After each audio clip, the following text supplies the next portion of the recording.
하시옵고 그들의 눈은 흐려 보지 못하고 그들의 등은 항상 굳게 하옵소서 하였느니라. 그러므로 내가 말하노니 그들이 넘어지기까지 실족하였느냐 그럴 수 없느니라. 그들이 넘어짐으로 구원이 이방인에게 이르러 이스라엘로 시기나게 함이니라. 같이 읽겠습니다.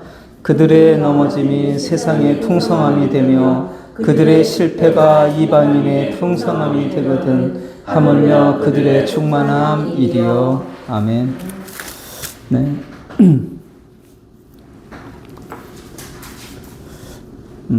우리가 신앙생활을 한다는 것은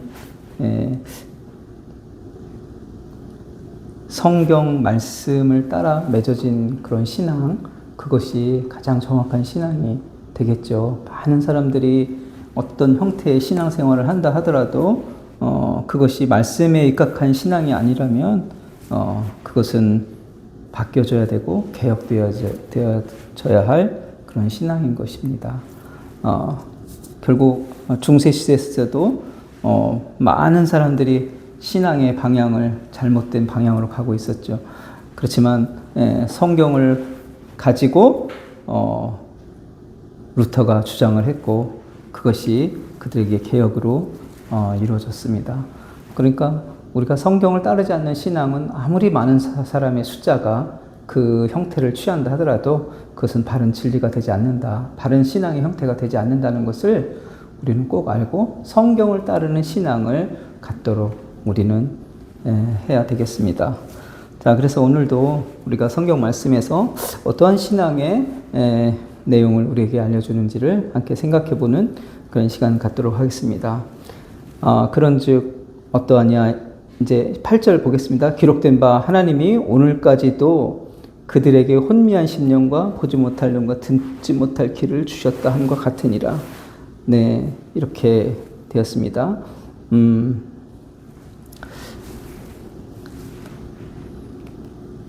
이스라엘은 그 7절을 보면 이스라엘의 구하는 것을 그것을 얻지 못하고 오직 택하심을 입은 자가 얻었고 그 남은 자들이 우둔하여졌다고 했습니다.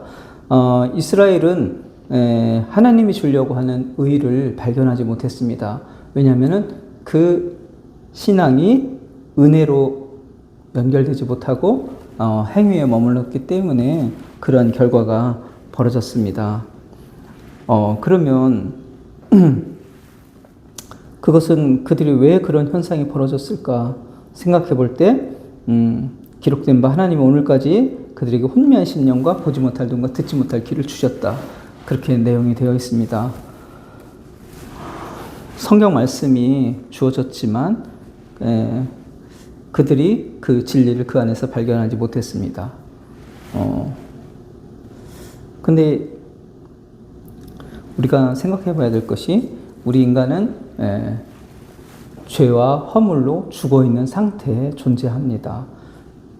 그렇기 때문에 하나님이 택하여 주지 않는다면 우리는 이 성경의 말씀의 의도를 파악할 수가 없는 그런 상태가 되는 거죠. 그래서 아무리 유대인들이 열심히 신앙생활을 한다 할지라도 그것이 만약에 하나님이 택함으로 성경 말씀의 바른 방향성을 알려주지 않는다면 그들은 혼미한 상태에 있는 겁니다.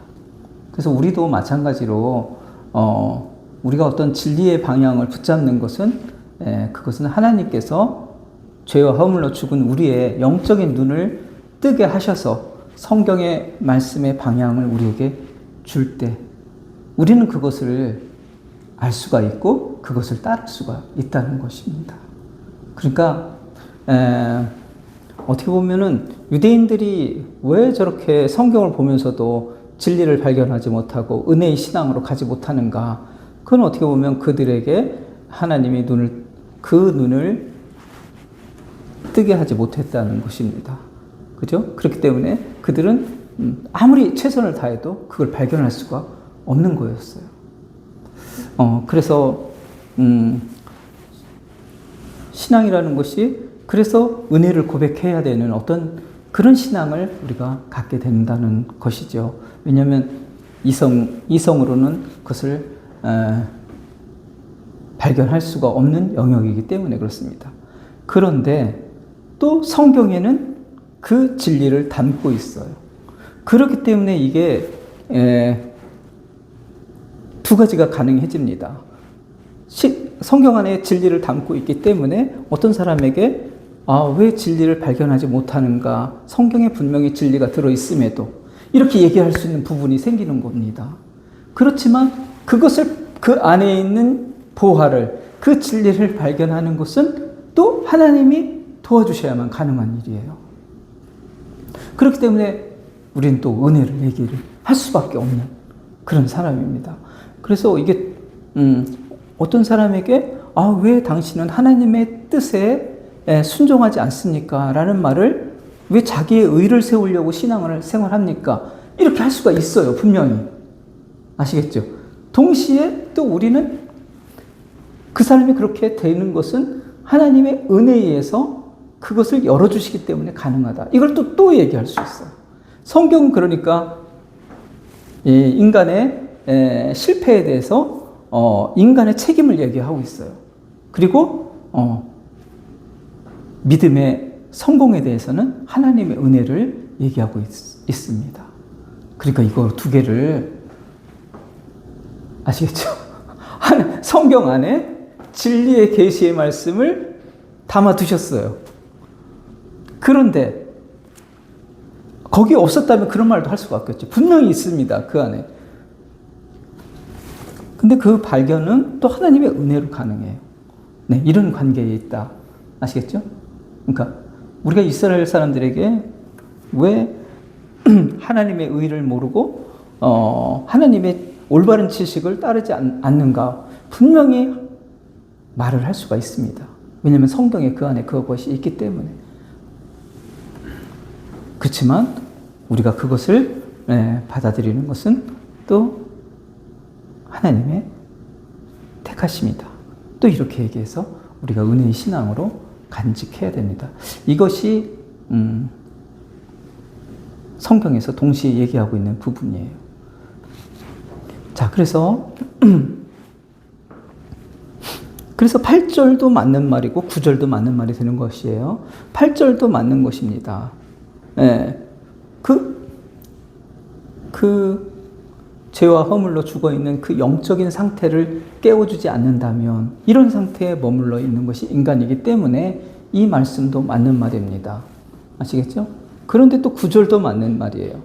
또 다윗이 이르되 그들의 밥상이 올무와 덫과 거치는 것과 보응이 되게 하옵시었고 그들의 눈은 흐려보지 못하고 그들의 등은 항상 굳게 하옵소서 하였느니라.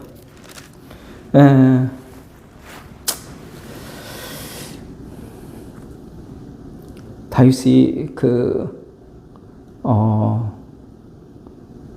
다윗을 죽이려고 하는 사람들, 그런 사람들이 있었습니다. 그런 사람들을 향해서 그들의 밥상이 올무와 덫과 거치는 것과 보응이 되게 해달라고 기도했어요.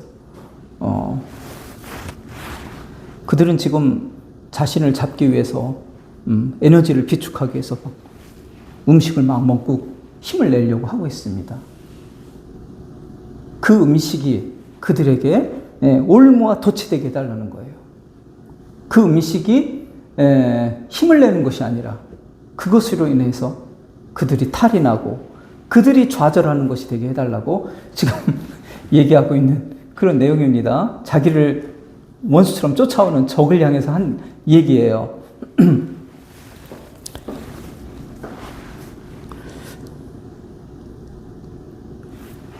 이것을 이스라엘 백성들에게 하는 말이 된다는 것입니다. 이게 이스라엘 백성들에게 하는 말이 된다는 거예요. 그들의 밥상이 올무와 덫과 거치는 것이 되게 하시옵고 그렇게 해달라는 다윗의 기도를 사도 바울이 인용하는 겁니다.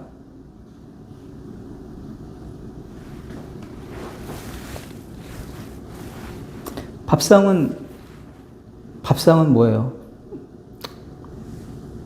아주 맛있고 영양가가 있는 것이죠. 그렇지만 잘못 먹으면 식중독에 걸리는 해를 가져오는 것이죠. 밥상은. 네. 마찬가지로 이스라엘에게 있었던 하나님의 언약과 성경 말씀, 구약 성경 말씀은 그들에게 의에 이르는 영생으로 살아가게 하는 밥상과 같은 그런 내용이었습니다. 아시겠죠? 그런데 그들이 그 밥상을 행위의 도구로 간주하게 될 때 그것은 올무와 덫과 거친 것이 되게 해달라고 이렇게 얘기하는 거예요. 하나님 말씀으로 진리를 발견하려고 하지 않을 때, 하나님의 뜻을 발견하려고 하지 않을 때 그것은 그들에게 오히려 짐이 되게 해달라는 것입니다.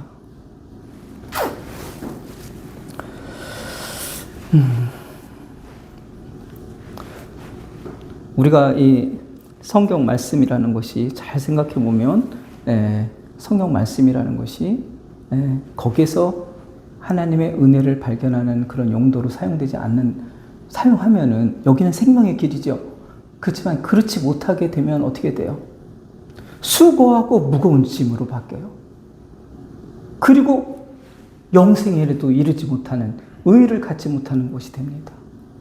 그 이스라엘 사람들에게는 이 밥상이 올무가 된 거예요. 생명으로 나아갈 양식을 주는 생명의 양식이었는데 그들이 성경 말씀을 통해서 행위를 발견했습니다. 은혜를 발견해야 될 용도를 가지고. 그랬을 때 그들은 수고하고 무거운 짐을 진 신앙생활을 했습니다. 의에 이르지도 못하고. 마찬가지로 지금도 우리에게 주어진 신구약 성경 말씀이 우리가 하나님의 뜻을 발견하지 못하고 그 은혜를 발견하지 못하고 예수 그리스도를 발견하지 못한다면 이거는 우리에게 신앙의 짐을 안겨주면서 영생에 이르지 못하게 하는 올무가 된다는 것입니다. 밥이라는 것이 너무 맛있고 기쁨을 주고 에너지를 주는 것이지만 그것을 잘못 먹으면 심한 고통과 설사와 복통을 가져오는 그런 도구가 됩니다.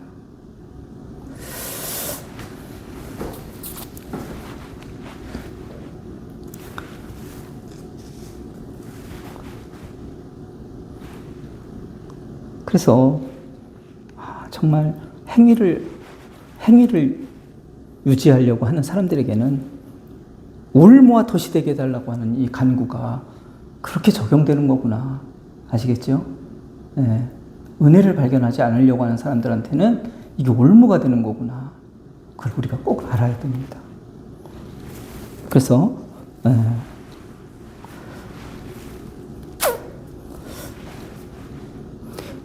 구약 성경이 어떻게, 그 율법이 어떻게 그리스도에게 완성되고 오늘 우리가 어떻게 은혜를 살아야 되는지를 알려주지 않는 사람들, 그런 방향으로 신앙생활을 하지 않는 사람들한테는 이 말씀 하나하나가 다 올무예요. 그리고 그 올무를 자기도 갖고 또 다른 사람에게 그 올무를 지라고 하는 겁니다. 아시겠죠?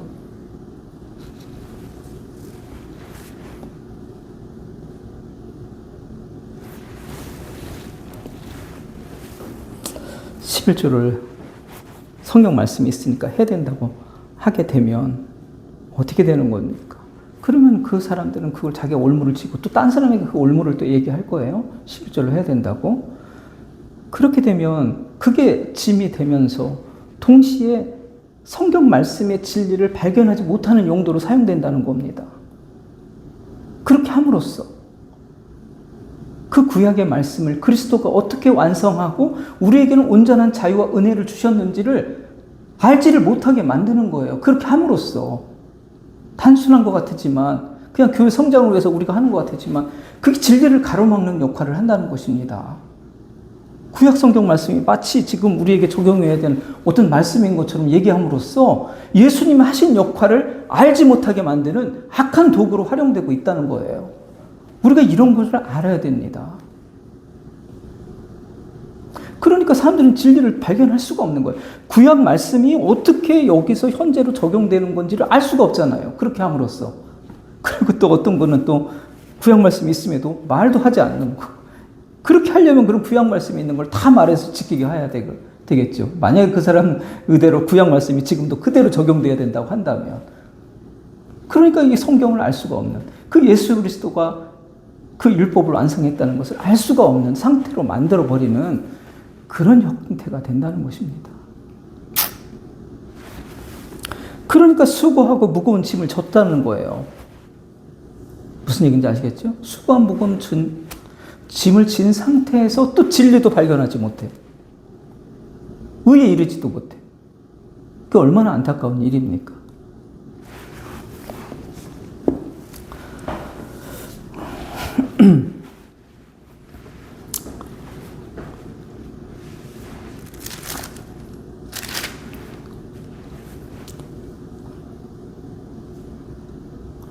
행위로 계속해서 성경 말씀을 접근하는 사람은 성경 말씀이 오히려 그들에게 올무가 되고 거친 것이 됩니다. 아시겠죠? 그 다음에 또 그들의 눈은 흐려보지 못하고 10절에 그들의 등은 항상 굳게 하옵소서 하였느니라. 그런 사람들은 항상 그 눈을 통해서 보지 못하고 그 다음에 항상 똑바로 서지도 못하는 그런 형태가 있게 하옵소서, 이렇게 얘기하는 거예요. 그러니까 이것은 성경을 바로 보지 못하는 사람들은 엄청난 문제가 있을 것임을 우리에게 알려주고 있는 내용입니다. 아시겠죠? 네. 그렇기 때문에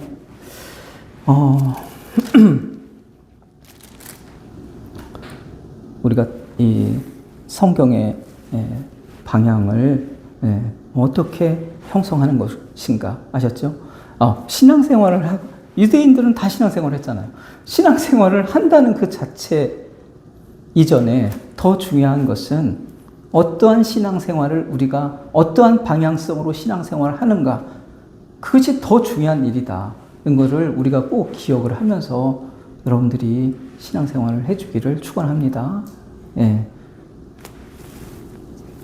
그렇게 되지 않으면, 그 방향을 알지 못한 채 신앙생활하면 그것은 무서운 올무가 되고 수고하고 무거운 짐이 된다. 그리고 마침내 생명도 얻지 못한다.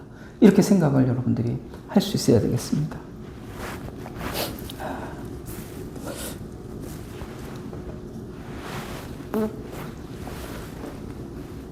자, 그러므로 11절에 그러므로 내가 말하노니 그들이 넘어지기까지 실족하였느냐? 그럴 수 없느니라. 그들이 넘어짐으로 구원이 이방인에게 이르러 이스라엘로 식이 나게 함이니라. 이렇게 돼 있죠.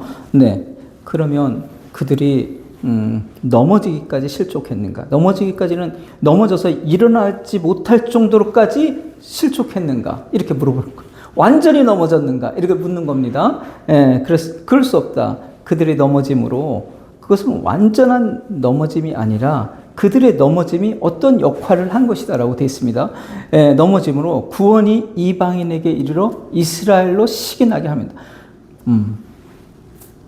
유대인들이 사도 바울이 예수 그리스도의 복음, 그 은혜의 복음을 전달했을 때 받아들이지 않았죠.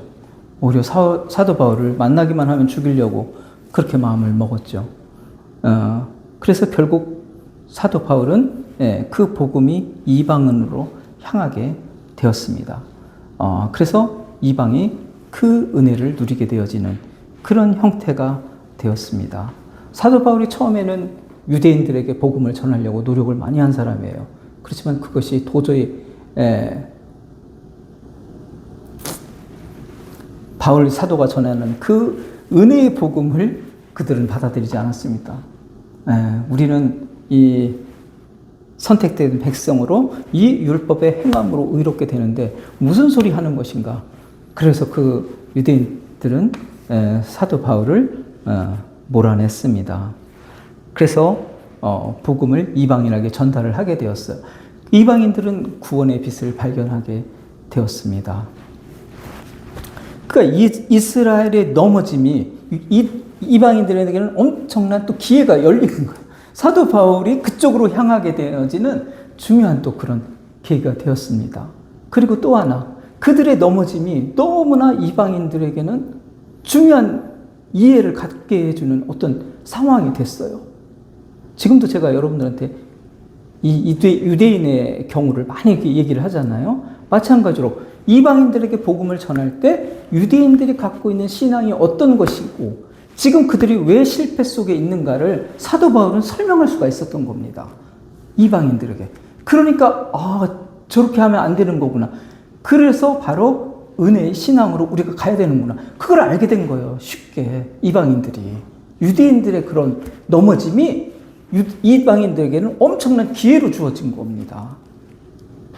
그러니까 이게 어떻게 보면 유대인들 보면 이게 굉장히 넘어진 아주 충격적인 넘어짐이지만 전체 사람을 생각해 볼 때는 이게 또 어떤 사람에게는 엄청 기회로 열려진 어떤 그런 세상이 된 거예요. 그렇기 때문에 그것이 완전히 넘어지게 하지 않았고 그 다음에 거기 보면 구원이 이방인에게 이르러 이스라엘로 식인하게 함이다. 그러면 이제 이방인들이 이렇게 믿게 되잖아요. 그러면 유대인들에게도 어떤 현상이 벌어지냐면 비교 대상이 생긴 거예요. 신앙의 비교 대상이 생긴 겁니다.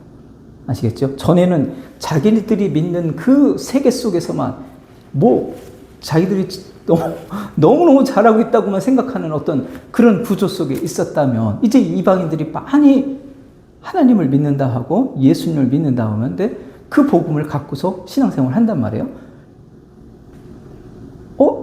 저 사람들이 우리가 믿는 하나님을 믿네? 그런데 그 사람들은 또 예수님의 은혜를 고백하네? 저건 또 뭐야 도대체? 이렇게 우리가 버렸던 내용을 저 사람들은 취해서 신앙생활을 하고 있네? 이렇게 어떤 식인하게 한다는 것은 그것을 생각해 볼 수 있는 기회를 또 유대인들에게 주는 겁니다. 아시겠죠? 네. 그래서 유대인들이 믿는 그 복음의 내용을, 이방인들이 믿는 복음의 내용을 유대인들이 생각해 보게 하는 그런 기회를 유대인들에게 또 주고 있다는 것이에요. 이해가 되시죠? 네. 그렇기 때문에, 이게 유대인들의 넘어짐이 완전히 큰 실패, 이렇게 얘기할 수는 없다는 겁니다. 아시겠죠? 이방인에게 더 풍성한 복음이 전파될 수 있는 통로가 된 거예요. 그들의 실패가. 그리고 또 유대인들에게도 또 나쁜 것만 또 아니에요. 이방인을 보면서 나중에 그것을 자기들을 반성하고 깨닫는 도구가 되게 하려고 하시는 거예요. 그런 또 섭리가 그 안에 있다라는 것입니다. 그렇죠? 네, 그래서 이스라엘이 식인하게 한다는 것은 그들의 신앙을 다시 한번 생각해 볼 수 있는 마음을 갖게 하는 것이다. 이렇게 우리가 이 말씀을 생각하면 되겠습니다. 자, 12절 보면, 그들의 넘어짐이 세상의 풍성함이 되며 그들의 실패가 이방인의 풍성함이 되거든 하물며 그들의 충만함이요. 그죠? 그들의 넘어짐이 세상의 풍성함으로 연결이 되었죠. 그 다음에 그들의 실패가 이방인이 너무너무 그 실패를 통해서 알게 됐어요. 복음이 뭔지에 대해서. 그렇기 때문에 이 풍성함으로 연결됐습니다. 이방인이 복음을 이해하는. 이 사도 바울도 이 로마서를 설명해서 유대인의 실패를 많이 언급하잖아요. 그러면서 우리가 이 복음에 대해서 분명한 방향을 알게 되는 거예요. 그러니까 그 사람들의 실패는 이방인에게는 또 엄청난 유익이기도 해요. 이렇게 돼서 우리가 잘못된 신앙이 무엇이고 바른 신앙이 무엇인가를 알게 된다는 거죠. 그런데 만약에 하물며 그들의 충만함이요. 자, 그들이 만약에 지금은 넘어진 상태지만 그들이 충만해지면, 그들이 은혜를 알고 그 은혜에 충만해진다면 이거는 또 얼마나 아름다운 일이 되겠는가. 이렇게 되는 거죠. 이방인의 그런 풍성함이 이루어졌잖아요. 또 유대인들마저 충만해진다면, 은혜로, 그들의 신앙이 은혜로 충만해진다면 이것은 또 얼마나 아름다운 일이 되겠는가. 이런 이야기를 지금 하고 있는 그런 내용입니다. 그래서 이방인을 보면서 그들이 시기를 하고 반성을 해서 또 그래서 이방의 복음이 다시 유대인들에게로 향해서 올바른 은혜의 복음으로 충만해진다면 이것은 얼마나 풍성한 일이 되겠는가. 그죠? 네, 얼마나 기쁜 감격의 일이 되겠는가를 얘기해 보는 것이 되는 것입니다. 그래서 복음이 유대인에게 머물러 있던 복음이 이방으로 향했고, 또 이방인에게 올바른 믿음의 형태가 또 유대인에게로 향하고, 네, 이런 것을 꿈꾸며 사도 바울은 지금 말을 하고 있는 내용입니다. 자, 그래서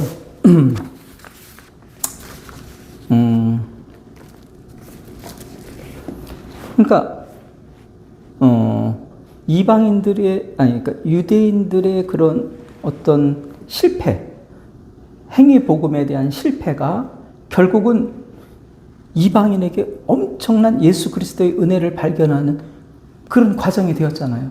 그죠? 이방인들의 그 행위로 했던 그 실패한 그 의를 잡기에 실패하는 모습들이 이방인들에게는 엄청난 은혜가 되었던 거예요. 아, 저렇게 신앙생활 하는 것이 아니구나라는 것을 알려주었기 때문에. 그래서 마찬가지로 이것을 또 개인에게 적용할 수 있습니다. 예. 그러니까, 나의 행위로 온전한 의에 이를 수 없다는 것을 우리가 발견을 하게 되면, 우리가 만약에 행위를 계속 성공한다고 생각하면은, 행위로 계속 성공한다고 생각하면은 우리는 예수님을 만날 수 없다는 걸 의미해요. 우리가 행위로 실패를 한다고 우리가 마음으로 받아들여야만 우리가 은혜를 붙잡을 수 있다는 거예요. 그리스도 은혜를.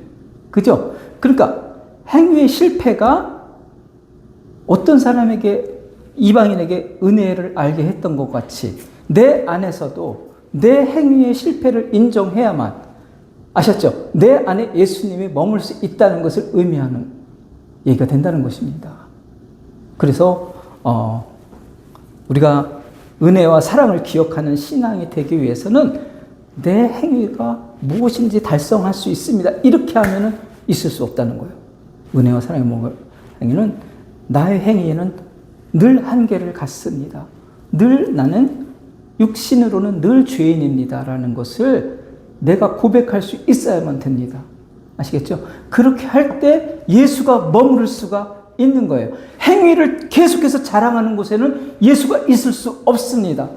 그래서 이스라엘을 떠날 수밖에 없는 거예요. 예수의 은혜가 행위를 계속 자랑하고 있기 때문에, 행위로 다 할 수 있다고 하기 때문에 이스라엘에 머물 수가 없습니다. 예수님의 은혜가.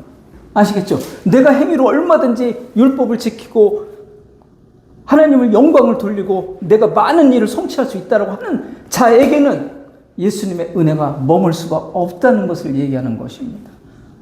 아시겠죠? 네. 그래서 우리가, 나는 내 행위로는 하나님의 율법을 채울 수 없는 죄인이다라는 것을 늘 고백하고, 나를 떠나지 않는 그 은혜 속에서만 나는 살 수 있습니다를 고백하는 그 신앙의 그리스도는 늘 머물 수 있다. 십자가의 은혜로. 아시겠죠? 예, 그 신앙을 우리가 붙잡고 가라고 오늘 말씀은 또 우리에게 이렇게 전달을 해주는 거예요. 그렇기 때문에 이 성경은 진리를 담아놓잖아요. 그렇지만 이렇게 표면적으로 보면 이게 너무 어렵잖아요. 내용이 밥상이 나오고 뭐 올무가 나오고 이게 도대체 무슨 얘기야? 도대체 이렇게 되잖아요. 그렇기 때문에 그런데 또 성경엔 분명히 진리를 심어놨잖아요. 그렇게 돼 있다는 거예요. 성경의 구조가. 아시겠죠? 그렇기 때문에 나는 어떤 사람의 책임도 얘기할 수 있으면서 동시에 나는 또 은혜만을 또 얘기할 수 있는 사람이다. 이렇게 돼야 됩니다. 아시겠죠? 여러분들 반드시 성경이 말하는 그 의도를 발견하셔야 됩니다. 이렇게 얘기하면서 동시에 나는 그 은혜로, 하나님이 은혜로 그런 것들을 알게 해주십니다. 이렇게 고백을 해줘야 되는, 동시에 그 두 가지 마음을 갖고 살아야 되는 것입니다. 그래서 우리가 오늘 이 말씀 속에서도 하나님이 은혜로 드러내 주시는 것에 정말 감사하고, 하나님의 은혜 때문에 내가 오늘 이렇게 존재하는 사람이 되었습니다. 십자가의 은혜가 늘 나에게 머무는 그러한 하나님의, 비록 행위로는 내가 이룰 수 없는 실패를 경험하지만 그 은혜가 늘 필요한 존재라는 고백하는 그러한 참다운 그리스도인의 모습을 우리가 갖고 그 은혜와 사랑을 따라서 살아가는 여러분 되시기를 축원합니다. 기도하겠습니다. 사랑의 하나님 감사합니다. 오늘 이스라엘의 그 실패를 통해서 우리가 어떠한 신앙으로 우리 인생을 우리 마음을 간직해야 되는지를 알게 되었습니다. 하나님, 우리는 성경 말씀을 통해서 그리스도의 은혜를 발견하고 또 그 은혜를 발견하면 하나님이 우리를 택하여 주심을 알고 그것을 감사하며 진리 안에서 그리스도의 십자가의 은혜가 늘 내 안에 머무는 그런 하나님이 원하시는 그 그리스도인의 백성의 삶을 끝까지 하나님 살아갈 수 있도록 지켜주시옵소서. 감사드리며 예수님 이름으로 기도드립니다. 아멘.